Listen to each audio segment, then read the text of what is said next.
ஐயனார் துணை சீரியல் நெக்கான எபிசோடில் பாண்டியன் வந்து சோழன் கிட்ட கேட்பார், எனக்காக நீ வானதி கிட்ட பேசுனியா அப்படின்னு சொல்லிட்டு. ஆமாடா, நாங்கள் 2 பேருமே பேசி பார்த்தோன்னு சொல்லும்போது, நான் தான் எல்லாமே நான் பார்த்துக்கிறேன்னு சொன்னல, அவள் வந்து என்கிட்ட சண்டைக்கு நிற்கிறா, உன்னை ஏன்டா போ சொன்னது அப்படின்னு சொல்லிட்டு ஃபஸ்ட்டு கைகலப்பாக மாறிடுது. அதுக்கப்புறம் 2 பேருமே அடித்து கட்டி பிடிச்சி உருண்டுட்டு இருக்காங்க. சேரன் பல்லவன் 2 பேருமே எப்படியாவது இவங்கள பிரித்து விடணும்னு சொல்லி பார்த்துட்டு இருக்காங்க. முடியலை. கரெக்ட் சார், நம்ம நிலா தான் வருவாங்க. என்னாச்சு, எதுக்கு இப்படி பிரச்சனை, என்ன சண்டை போட்டுட்டு இருக்கீங்கன்னு சொல்லி கேட்டால், இல்லை நம்ம வந்து அவனுக்காக பேச போனாலும் அவன் என்னையே அடிக்கிறான் அப்படின்னு சொல்லிட்டு, சரி நான் தான் அவரை கூட்டிகிட்டு போனேன், என்னை மன்னிச்சிருங்க, இனிமேல் நாங்கள் உங்கள் விஷயத்தில் தலையிட மாட்டோம்னு சொல்லிட்டு போயிடுறாங்க.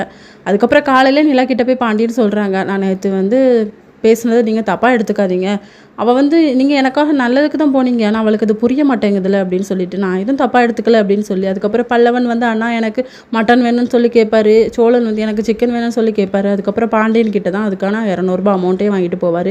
நடேசன் வந்து இன்றைக்கி சண்டே தானே, எல்லோரும் வீட்டில் தானே இருப்பீங்க, இதோ நான் வெளியே போயிட்டு வரேன் அப்படின்னு சொல்லிட்டு போவார். வீட்டில் இருக்க எல்லாருமே என்ன செய்ய போகிறான்னு தெரியலேன்னு சொல்லி யோசிச்சுட்டு இருக்கும்போது, நடேசன் வந்து ஒரு வண்டி எடுத்துகிட்டு வந்திருப்பார். அவங்க ஃப்ரெண்ட்ஸ் கிட்ட அறிமுகப்படுத்திட்டு அதுக்கப்புறம் வீட்டுக்கும் வந்துடுவார். என்னடா இங்கே வந்து வண்டி நிற்குன்னு சொல்லி பார்த்தா அதுலேருந்து நடேசன் வந்து இறங்குவார். இதோட இன்னைக்கான எபிசோட் முடியுது.